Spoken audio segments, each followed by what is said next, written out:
Good evening all of you guys. कैसे बेटा आप लोग? ठीक है, बताइए। सब ठीक ठाक है, मजे में है बेटा? आज हम लोग नेक्स्ट नेम्ड रिएक्शन शुरू करने जा रहे हैं जिसका नाम है Claisen condensation reaction.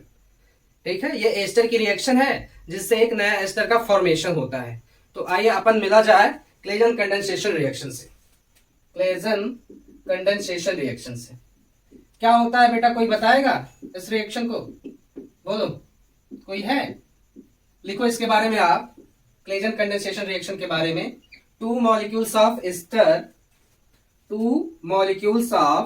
Ester undergoes condensation to produce beta keto ester in presence of alkoxide comma is known as Claisen condensation reaction. ठीक है, इसमें क्या होता है बेटा, 2 मोल ऑफ एस्टर बेस की प्रेजेंस में कंडेंस होके क्या बनाता है आपका बीटा कीटो एस्टर बनाता है, दैट इज ये बनाता है। इसका नाम क्या है? Beta keto ester. ठीक है, अब देखो यहाँ पे खास बात क्या होनी चाहिए, ये जो एस्टर है इसके पास अल्फा हाइड्रोजन होने चाहिए। मतलब ये मेन ग्रुप है, इससे जो जुड़ा कार्बन है उसके पास अल्फा हाइड्रोजन होना जरूरी है। ठीक है, और क्या खास बात होनी चाहिए, हम लोग जो यहाँ पे बेस ले रहे हैं, एल्कोक्साइड ले रहे हैं, वो इस ग्रुप के करस्पॉन्डिंग लेना होगा। अगर यहाँ ओ आर डैश जुड़ा हुआ है तो हमारा बेस भी क्या होगा, आर डैश ओ माइनस ही होगा। ठीक है, तो इससे मिलता जुलता यहाँ पे बेस लेना है। दूसरी बात क्या है कि ये बीटा कीटो एस्टर का नाम कैसे पड़ गया। ठीक है, तो देखो ये आपका मेन एस्टर ग्रुप है यहाँ पे, तो इससे जुड़ा कार्बन अल्फा कार्बन, बगल वाला कार्बन बीटा कार्बन। तो बीटा कार्बन पे कीटो ग्रुप लगा है, कीटोनिक ग्रुप लगा है, तो इसका नाम हो गया बीटा कीटो, और एस्टर तो है ही। ठीक है, तो ये आपका होता है क्लेजन कंडेंसेशन रिएक्शन। क्या होता है बेटा? Claisen condensation reaction. अब इसके मैकेनिज्म पे हम लोग फोकस करेंगे। ठीक है, आइए मैकेनिज्म से मिला जाए।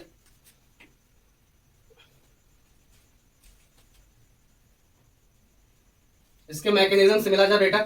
मैकेनिज्म क्या होती है क्लेजन कंडेंसेशन रिएक्शन की? तो देखो, इसमें जब 1 मोल एस्टर का आएगा इसके सामने, एल्कोक्साइड बेस के सामने, that is R dash O minus के सामने। तो देखो बेटा, आर डैश ओ माइनस एक नेगेटिव आयन है, 2 काम कर सकता है। एक तो बेस की तरह काम कर सकता है, बेस की तरह काम करेगा तो कहीं से H+ पकड़ेगा, एसिडिक हाइड्रोजन को पकड़ेगा। दूसरा क्या कर सकता है, ये एज अ न्यूक्लियोफाइल किसी पे अटैक कर सकता है। ठीक है, तो यहाँ पे अगर ये एज अ न्यूक्लियोफाइल इस कार्बन पे अटैक करेगा, न्यूक्लियोफाइल है तो इलेक्ट्रोफिलिक साइड पे दैट इज CO ग्रुप पे अटैक करेगा, कार्बन पे अटैक करेगा। यहाँ पे अटैक करेगा, ये पाई इलेक्ट्रॉन इधर शिफ्ट होगा, फिर पाई इलेक्ट्रॉन के रिवर्स अटैक से ये R dash O minus group निकल जाएगा। तो घटना एक्चुअली हुई क्या, ये अटैक किया, ये निकला। तो मतलब जुड़ा भी कौन, R डैश O माइनस, निकला भी कौन, R dash O minus. Is that clear? मतलब ये जब भी न्यूक्लियोफिलिक बिहेवियर शो करेगा तो रिएक्टेंट पे कोई फर्क नहीं पड़ेगा, जो पहले रिएक्टेंट था वही बाद में रहेगा, क्योंकि R डैश O माइनस ही ऐड हो रहा है और निकल भी रहा है R डैश O माइनस। इतना क्लियर है? बताइए, अगर इतना क्लियर है बेटा तो फिर ये अब क्या करेगा, न्यूक्लियोफिलिक बिहेवियर शो करके तो कुछ कर नहीं पा रहा है, अब क्या करेगा, बेस की तरह जाएगा, इसका एसिडिक हाइड्रोजन पकड़ेगा। एसिडिक हाइड्रोजन क्या है, ये अल्फा हाइड्रोजन। ठीक है, क्यों? क्योंकि जब यहां से ये H+ पकड़ेगा, कंजुगेट बेस जो बनेगा, यहाँ पे जो नेगेटिव चार्ज आएगा वो इस डबल बॉन्ड के साथ कंजुगेशन में है, रेजोनेंस के थ्रू स्टेबलाइज हो जाएगा। तो वहां वाला हाइड्रोजन, अल्फा पोजीशन वाला हाइड्रोजन क्या है, यहाँ पे एसिडिक है। तो रिएक्शन करा देते हैं बेटा। जो रिएक्शन बेटा होगी वो रिवर्सिबल रिएक्शन होगी, और वो फॉरवर्ड डायरेक्शन में कम जाएगी, बैकवर्ड डायरेक्शन में ज्यादा जाएगी। क्यों जाएगी, देखा जाए। ये आया, इस एसिडिक हाइड्रोजन को पकड़ा तो बना क्या, RCH माइनस COOR डैश, यही बना, ये कार्बन आयन बना है एक तरीके से, और साथ में क्या बना, R डैश OH। तो जब बेटा आप कंपैरिजन करोगे R डैश OH और इसके एसिडिक बिहेवियर में, एसिडिक स्ट्रेंथ में, तो देखा जाएगा ये आपका स्ट्रॉन्ग एसिड हो जाएगा और इसके करस्पॉन्डिंग ये वीक एसिड होगा। ठीक है, दूसरी बात ये है कंजुगेट बेस ये वाला है और ये वाला है, तो यहाँ पे नेगेटिव चार्ज ऑक्सीजन के पास है, यहाँ नेगेटिव चार्ज कार्बन के पास है। तो यहाँ पे अगर हम लोग किसकी बात करें बेसिक स्ट्रेंथ की, तो ये वीक बेस हो जाएगा, ये स्ट्रॉन्ग बेस हो जाएगा। तो जब स्ट्रॉन्ग एसिड स्ट्रॉन्ग बेस एक दूसरे के आमने सामने होते तुरंत रिएक्शन करते हैं और रिएक्शन कहाँ चली जाती है, बैकवर्ड साइड में। तो मतलब पहले ये रिएक्शन हुई, कुछ फॉरवर्ड में गई, जैसे ही फॉरवर्ड में गई तुरंत बैक साइड में चली जाती है। ये स्ट्रॉन्ग बेस स्ट्रॉन्ग एसिड है रिलेटिवली इन दोनों की, एकदम स्ट्रॉन्ग एसिड स्ट्रॉन्ग बेस नहीं है कि केवल और केवल बैकवर्ड साइड में रिएक्शन होगी, स्ट्रॉन्ग है लेकिन इनके कंपैरिजन में है। तो यहाँ पे बैकवर्ड साइड में रिएक्शन ज्यादा हो रही है, फॉरवर्ड साइड में कम हो रही है। अब इसके बाद जैसे ही हमारे पास क्या आया, ये कार्बन आयन आया RCH माइनस COOR डैश, ये बना। ये जैसे ही बनता है ये दूसरे मोल ऑफ ईस्टर पे अटैक कर देता है। ये जैसे ही सिस्टम में आएगा ये ईस्टर के दूसरे मॉलिक्यूल पे क्या कर देगा, अटैक कर देगा। तो यहाँ पे दूसरा मॉलिक्यूल क्या है बेटा आपका RCH2COOR डैश। तो ये एज अ न्यूक्लियोफाइल इस CO ग्रुप पे अटैक कर देगा। तो अटैक करेगा तो क्या होगा बेटा, ये जो रिएक्शन आएगी ये भी रिवर्सिबल रिएक्शन आएगी। ये आएगा इस पे अटैक करेगा, बनेगा क्या आपका RCH2CO माइनस, ये पाई इलेक्ट्रॉन इधर शिफ्ट हुआ ना, तो CO minus OR dash. Okay यही बना। इससे आके ये जुड़ गया क्या CH, इसके साथ R है, इधर CO है और ये OR डैश। यही बना, बोलो बना कि नहीं बना, मतलब सिस्टम ये जनरेट हुआ। अब तीसरा स्टेप क्या होगा, इसके रिवर्स अटैक से ये OR डैश निकल जाए। अगर इसके रिवर्स अटैक से ये बॉन्ड टूट जाता है तो रिएक्शन बैकवर्ड हो जाएगी, फिर ये बन जाएगा। अगर इसके रिवर्स अटैक से ये बॉन्ड टूटता है, OR डैश निकलता है, तब क्या होगा, नया मतलब रिएक्शन फॉरवर्ड चली जाएगी, नया रिएक्शन इंटरमीडिएट बनेगा। तो हमारे पास क्या बना बेटा, ये बना RCH2CO माइनस OR डैश, इससे जुड़ा है CHRCOOR डैश। अब इसके रिवर्स अटैक से ये आपका निकल गया। ये भी रिएक्शन क्या है आपकी, रिवर्सिबल है। यहां पे बनेगा क्या बेटा, देखो RCH2, ये हो गया आपका CO और इससे जुड़ गया क्या CHRCO, ठीक है। ये OR डैश OR डैश। तो यहां पे निकला क्या बेटा आपका R डैश O माइनस बाहर निकल गया।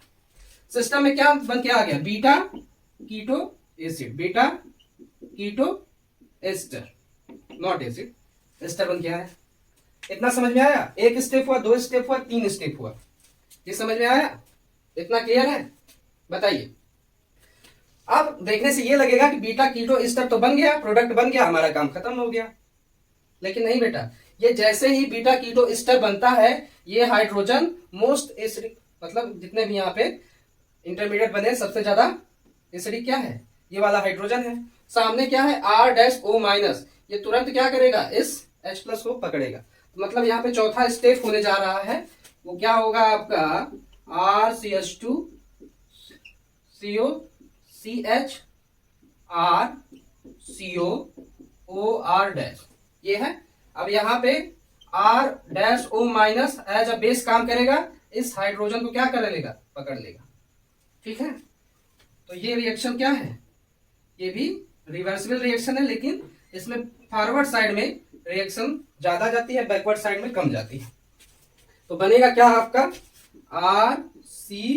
RCH2CO, C पे माइनस हो जाएगा, इससे R जुड़ा है, और क्या हो जाएगा बेटा, कुछ ऐसा ये बना। मतलब ये salt of beta keto ester बना, बोलिए, ये बीटा कीटो एस्टर का कंजुगेट बेस बना, ठीक है।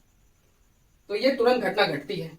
और ये जो फोर्थ स्टेप होता है, ये इंपॉर्टेंट स्टेप होता है। अगर ये फोर्थ स्टेप ना हो तो बीटा कीटो एस्टर का फॉर्मेशन हमको उतना ना मिले। क्यों, इसके पीछे रीजन क्या है, तो रीजन बेटा ये है कि ये तो बैकवर्ड साइड में रिएक्शन ज्यादा हो रही है, यहाँ भी कुछ ऐसा ही हो रहा है। तो नेट में देखा गया है कि इन तीनों स्टेप से जो रिजल्ट आता है उसमें रिएक्टेंट साइड में रिएक्शन ज्यादा जाती है। इन तीनों स्टेप से जो कि इक्विलिब्रियम नेट रिएक्शन का आता है वो बैकवर्ड साइड के लिए ज्यादा होता है, मतलब यहाँ पे रिएक्टेंट ज्यादा मिलेगा, प्रोडक्ट कम मिलेगा। लेकिन जैसे ये वाली घटना घटती है, फोर्थ स्टेप होता है, ये कंजुगेट बीटा कीटो एस्टर बनता है आयन, तो ये इस रिएक्शन का के इक्विलिब्रियम फॉरवर्ड डायरेक्शन में बहुत ज्यादा होता है। क्या होता है? फॉरवर्ड डायरेक्शन में बीटा कीटो एस्टर का जो ये कंजुगेट बेस बना है, फोर्थ स्टेप जो हुआ है, इसके कारण जो चारों स्टेप का के इक्विलिब्रियम होता है वो फॉरवर्ड की तरफ एग्जिस्ट करने लगता है, रिजल्टेंट के इक्विलिब्रियम। मतलब अब हमारे पास ये ज्यादा अमाउंट में मिलेगा, ये कार्बन आयन ज्यादा अमाउंट में मिलेगा, तो क्या करेंगे, इसको एसिडिक हाइड्रोजन पकड़ा देते हैं, तो बीटा कीटो एस्टर भारी मात्रा में मिलने लगता है। तो कहीं कहीं आप लोग देखते हैं कि एल्कोक्साइड बेस के साथ पहला देगा एल्कोक्साइड बेस और नीचे लिख देगा दूसरा H+, प्रोटोनेशन के लिए यहाँ पे H+ दे देता है। यहां तक अगर रुक गया तब तो बीटा कीटो एस्टर का फॉर्मेशन हुआ, लेकिन नेट में रिएक्टेंट साइड में जो भी कंपाउंड है वो ज्यादा मिलेंगे, प्रोडक्ट साइड में कम मिलेंगे। लेकिन जैसे ये घटना घटती है, इस स्टेप का के इक्विलिब्रियम फॉरवर्ड डायरेक्शन में बहुत ज्यादा होता है, जो नेट रिजल्टेंट में फॉरवर्ड डायरेक्शन में के इक्विलिब्रियम को बढ़ा देता है, जिससे प्रोडक्ट ज्यादा मिलता है। ये आयन ज्यादा मिलेगा, अब इसको प्रोटोनेट कर देंगे, H+ पकड़ा देंगे, तो क्या हो जाएगा, हमारा बीटा कीटो एस्टर का जो फॉर्मेशन है, यील्ड है, बढ़ जाता है। तो ये यहां से यहां पूरी एक तरीके से क्लेजन कंडेंसेशन रिएक्शन होती है। ठीक है, इसको क्या कर दो आप, H+ पकड़ा दो, इसको H+ पकड़ा दो, तो क्या बन जाएगा आपका RCHCOCHRCOOR', मतलब बीटा कीटो एस्टर, ये बन जाएगा। और यहां पे ये अब अमाउंट इसका यील्ड बढ़ गया। ठीक है, तो इतना समझ में आया, यही होता है आपका क्लेजन कंडेंसेशन। फोर्थ स्टेप यहाँ पे इंपॉर्टेंट होता है, ये अपने आप में काफी इंपॉर्टेंट है। ठीक है,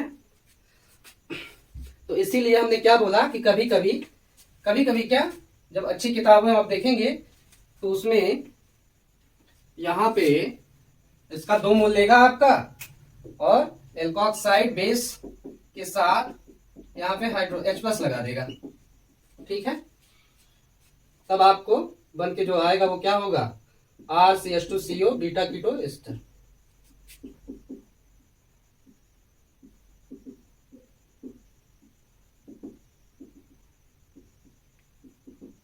कभी कभी एग्जाम में पूछ देता है, कभी कभी एग्जाम में पूछ देगा। क्या पूछेगा बेटा, कि ऐसे देखो आपको दे दिया कि एक भैया स्तर ये है,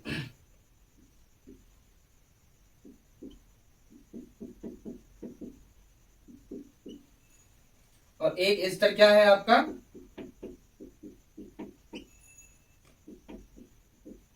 ये वाला, ये A है, ये B है। इसमें आपसे पूछ देगा कि क्लेजन कंडेंसेशन रिएक्शन कौन देगा, A देगा कि B देगा। ठीक है, तो वहां पे आंसर क्या होगा, सीधे ये वाला होगा जिसके पास 2 अल्फा हाइड्रोजन। भाई एक तो पहले ही बेस खा जाता है, जो बाद में बीटा कीटो एस्टर बनता है उसका एक हाइड्रोजन कौन खाता है, बाद में बेस आता है उसे खा लेता है। तो 2 अल्फा हाइड्रोजन की रिक्वायरमेंट है, मैकेनिज्म से समझ में आ रहा होगा। तो ये क्लेजन कंडेंसेशन देगा, ये नहीं देगा।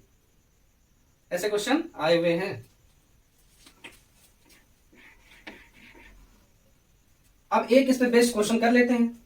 जैसे हमारे पास CH3COOR' है, इसका हम लोग क्या करा रहे हैं, बेस की प्रेजेंस में इसे भी OCH3 कर देते हैं। तो यहाँ बेस क्या लेना होगा, ये लेना होगा, और दूसरा H+। अब हम लोग डायरेक्ट क्या करने जा रहे हैं बेटा, प्रोडक्ट लिखने का टेक्निक समझने जा रहे हैं। ये जैसे रिएक्शन दे दिया, डायरेक्ट प्रोडक्ट लिखना है, तो देखो क्या करना होगा, आप इतना पार्ट तो पकड़ो, या ऐसे करो, CH3CO OCH3 ऐसे कर दो। ठीक है, और सामने लिख दो CH3 है, उसका अल्फा हाइड्रोजन एक ऐसे कर दो, और ये CO OCH3।